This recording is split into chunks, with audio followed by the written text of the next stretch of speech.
আমরা যখন কন্টেন্ট লিখব, শুধুমাত্র কন্টেন্ট লিখলে কিন্তু সেটা অনেক বোরিং হয়ে যাবে এবং যে অডিয়েন্স পড়বে আমাদের কন্টেন্টগুলো তারা কিন্তু কনভার্ট করবে না।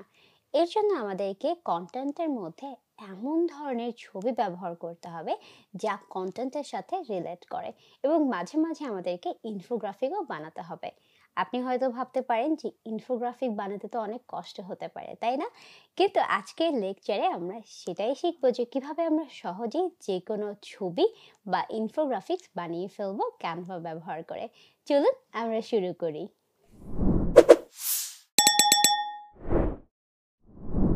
আমরা এই পর্যায়ের লেকচারটার জন্য ক্যানভাতে এসেছি, তার কারণ হচ্ছে আমরা ইনফোগ্রাফিক্স নিয়ে কথা বলছি।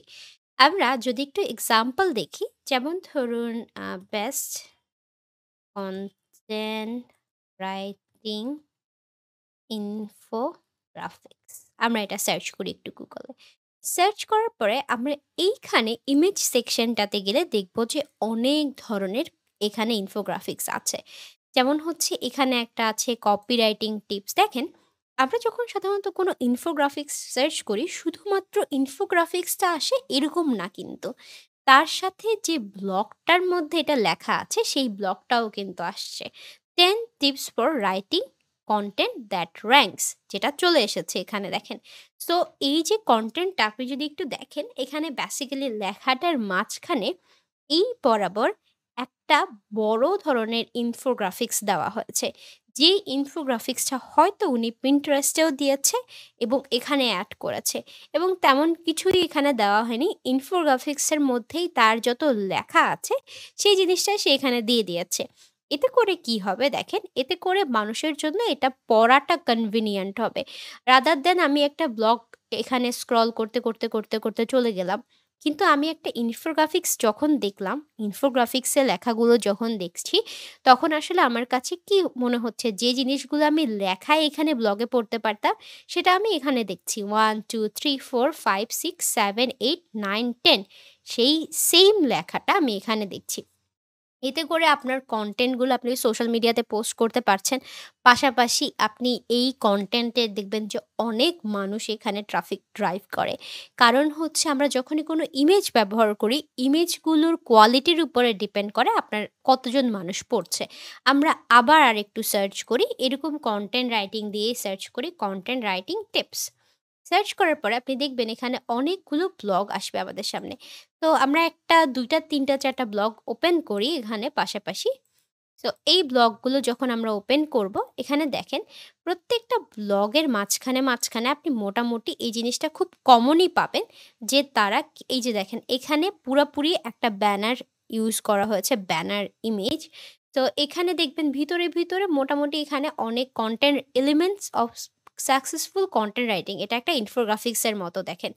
এরপরে নিচে যান, আপনি আস্তে যান, কোনো ইমেজ ব্যবহার করা হয়নি, উপরে ইনফোগ্রাফিক্স ব্যবহার করা হয়েছে। আবার দেখেন আপনি যদি এখানে আসেন, এটা কিন্তু পুরোপুরি লেখা। অতটা ভিজুয়ালি অ্যাট্রাকটিভ না। আপনি এখানে পড়েন, দেখেন এখানে ঠিক একইভাবে লেখা কিন্তু ইনফোগ্রাফিক্স এর মতো অ্যাড করে দেওয়া। এখানে ইমেজ অ্যাড করে দেওয়া, রেলেভেন্ট ইমেজ অ্যাড করে দেওয়া। এটার জন্য আমি আপনাদেরকে একটা ছোট্ট এক্সাম্পল দেখাবো। সেটা হচ্ছে ধরেন পাওয়ার পয়েন্ট টিপস। ওকে? সো পাওয়ার পয়েন্ট টিপস যখন আমি সার্চ করি, তখন দেখেন 10 পাওয়ার এরকম ইমেজ পাওয়া যায়। যে 10 পাওয়ারফুল টিপস। এটা আমাকে আসলে অ্যাট্রাক্ট করে না একজন অডিয়েন্স হিসেবে। আমাকে যেটা অ্যাট্রাক্ট করে, যখন আমি দেখি যে কেউ কোনো কনটেন্ট লিখছে বা কোনো সাজেশন দিচ্ছে এবং সেই জিনিসটা টিউটোরিয়ালের মতো, আপনি যেমন এখন দেখছেন, সেই টিউটোরিয়ালের মতো এখানে অ্যাড করছে। আপনি নীল পটেলের ব্লগ দেখেন, ওখানে সব রেজাল্টগুলো, তারপরে সব কাজগুলো, ওয়ার্ক ফ্লো গুলো স্ক্রিনশট করে আপলোড করা হয়। সো ইদার আপনি একদম প্র্যাকটিক্যালি দেখাচ্ছেন মানুষকে ব্লগের মাধ্যমে, ইমেজের মাধ্যমে, অর এলস আপনি ইনফরমেশনগুলো ইনফোগ্রাফিক্স এর মাধ্যমে প্রোভাইড করছেন। এটা একটা ওয়ে। আপনি যখনই ফ্রিল্যান্সিং এ কাজ করবেন, এমন না যে আপনার সব কনটেন্টের মাঝখানে ইনফোগ্রাফিক্স দিতে হবে। আপনার ক্লায়েন্ট বললেই আপনি দিতে পারেন। বাট আপনি হয়তো এই জিনিসটা জেনে রাখতে পারেন, নরমাল রাইটার আর অ্যাডভান্স রাইটার এটার মধ্যে একটা পার্থক্য আছে। আপনি যখন এই জিনিসগুলো জানবেন যে কনটেন্টের জন্য কোনটা ভালো হবে ব্যবহার করা, তাহলেই আপনি যে কনটেন্টটা লিখছেন সেই কনটেন্টটা পসিবলি র‍্যাংক করবে এবং আপনার পোর্টফোলিওর জন্য এটা বেটার হবে। সো আই থিংক থিংক আপনারা বুঝতে পেরেছেন যে আমি আসলে কি বলতে চাচ্ছি। তো কনটেন্ট রাইটিং এর ক্ষেত্রে আপনার তো অনেকেরই ডিজাইন এক্সপেরিয়েন্স থাকে না। কেউ ১ মিনিট আমরা ভাবি যে সবকিছুতে আমরা আসলে প্রো হয়ে যাব। কিন্তু প্রো হওয়াটা অতটা মানে সহজ না। সো এজন্য আমাদের প্র্যাকটিস করতে হয়। বাট এছাড়াও টুলস গুলো আছে, যেমন আমরা এখানে Canva তে গেলে আমরা অনেক রকমের ইনফোগ্রাফিক্স দেখতে পাই।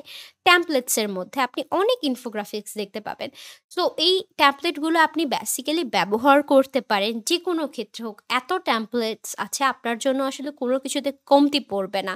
যে অ্যাকচুয়ালি এখান থেকে যদি আপনি ব্যবহার করেন, যেমন ধরেন এখানে আছে, এটা আছে, এরকম অনেকগুলো আছে। আপনি জাস্ট সিলেক্ট করবেন Canva তে, অবভিয়াসলি আপনি ব্যবহার করতে জানেন, আমরা কোর্সে দেখিয়ে ফেলেছি। সো আপনি যখন এটা ব্যবহার করতে জানেন, তো ডেফিনিটলি আমি এটা এক্সপেক্ট করি আপনাদের কাছ থেকে যে আপনারা এটা ব্যবহার করবেন অ্যান্ড Canva ব্যবহার করে আপনি এই জিনিসগুলো খুব সহজে ইনফোগ্রাফিক্সগুলো বানিয়ে ফেলবেন। এখন দেখেন, ইনফোগ্রাফিক্স বানানোর জন্য আমার কয়েকটা প্রো টিপস আছে আপনাদের জন্য। সেটা হচ্ছে, যখনই আপনি ইনফোগ্রাফিক্স বানাবেন, ভিতরের লেখাগুলো ২ টা ৩ টা সেন্টেন্সের বেশি দিবেন না। মেক্সিমাম ২ টা সেন্টেন্স, ৩ টা সেন্টেন্স। কারণ এত টাইম নেই মানুষের আসলে ইনফোগ্রাফিক্সের মধ্যে। যদি আপনি ব্লগের মতো কনটেন্ট লেখেন, তাহলে ইনফোগ্রাফিক্সের আর পার্থক্য কি? ইনফোগ্রাফিক্স হবে শর্টকাট টিপস, রাইট? সো আপনি সেরকম শর্টকাট টিপস দিবেন। যেমন এখানে দেখেন, be more productive working from home, use a calendar, set a timer. Just একটা লাইন করে রাখা। Write in a journal, power hour, prepare your space. Same ভাবে আপনি এগুলো এডিট করে নিবেন। অ্যান্ড আপনার ক্লায়েন্টের জন্য যখনই কোনো ইমেজ ব্যবহার করতে হবে, সেই ইমেজটাও আসলে এখান থেকেই আপনি Canva থেকে বের করে বানিয়ে ফেলতে পারবেন। আই থিংক আপনারা বুঝতে পেরেছেন যে আপনাদের আসলে কি করা লাগতে পারে এই ক্ষেত্রে। অ্যান্ড এই কনটেন্টগুলো যখন সেভ করবেন, মেক শিওর আপনি যে কনটেন্টের টপিকটা আছে সেই টপিকে সেভ করেন।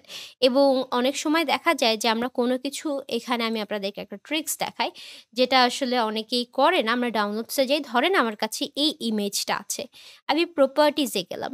প্রপার্টিজে যাওয়ার পরে এখানে আমার অনেক ডিটেলস অ্যাড করা যায়, রাইট? দেখেন এখানে ডিটেলস অ্যাড করা যায়। তারপরে হচ্ছে এখানে জেনারেল কিছু ইনফরমেশন আছে, ডিটেলস, সিকিউরিটি ডিটেলস আছে। ডিটেলসে আপনি অনেক সময় দেখবেন যে ফাইল নেমটা আছে। তারপরে এখানে আসলে অনেক সময় কিওয়ার্ড দেওয়ার অপশন থাকে, যে কিওয়ার্ড দিচ্ছি। আবার আমাদের যতগুলো ইমেজ আছে, আমরা যতগুলোই ডাউনলোড করি না কেন, আপনি দেখবেন প্রপার্টিজে যান, আপনি ডিটেলসে যান, এখানে দেখেন সাবজেক্ট, এখানে দেখেন এটাতে আছে ডিটেলসে ডেসক্রিপশন, টাইটেল দেওয়া আছে, সাবজেক্ট দেওয়া আছে, রেটিং দেওয়া আছে, ট্যাগস দেওয়া আছে। সো মানুষ যে ট্যাগগুলো আসলে ব্যবহার করে এটা সার্চ করছে, রাইট? সো এই জিনিসগুলো ব্যবহার করলে কি হয়, আপনার আসলে এই কনটেন্টটা মানুষের কাছে পৌঁছে যায় তাড়াতাড়ি। তো এই জিনিসটা মাস্ট করবেন। অ্যান্ড আপনারা যে ব্লগগুলো আমাকে পাঠাবেন বা পাঠাচ্ছেন এখন, যে এই লেকচারগুলো দেখার সময়, মেক শিওর করবেন যে আপনার ব্লগটা যে আপনি লিখেছেন তার পাশাপাশি ওই সেম ব্লগের একটা ইনফোগ্রাফিক্সও আমাকে পাঠিয়ে দেবেন। যাতে আমি বুঝতে পারি যে আপনি ভালোভাবে এই জিনিসটা শিখছেন অ্যান্ড প্রপারলি আপনার জন্য প্ল্যাটফর্মে কাজ করার জন্য রেডি হচ্ছেন। এতক্ষণ আমরা শিখছিলাম যে কিভাবে আপনারা খুব সহজে ইনফোগ্রাফিক এবং ছবি বানিয়ে আপনাদের কন্টেন্টের সাথে যোগ করতে পারবেন। এখন আপনারা যেটা করবেন সেটা হচ্ছে, আপনারা যে কন্টেন্ট লিখছিলেন সেই কন্টেন্টে ইনফোগ্রাফিক্স বানানোর প্র্যাকটিস করতে থাকুন। আপনাদের সাথে দেখা হবে পরবর্তী লেকচারে।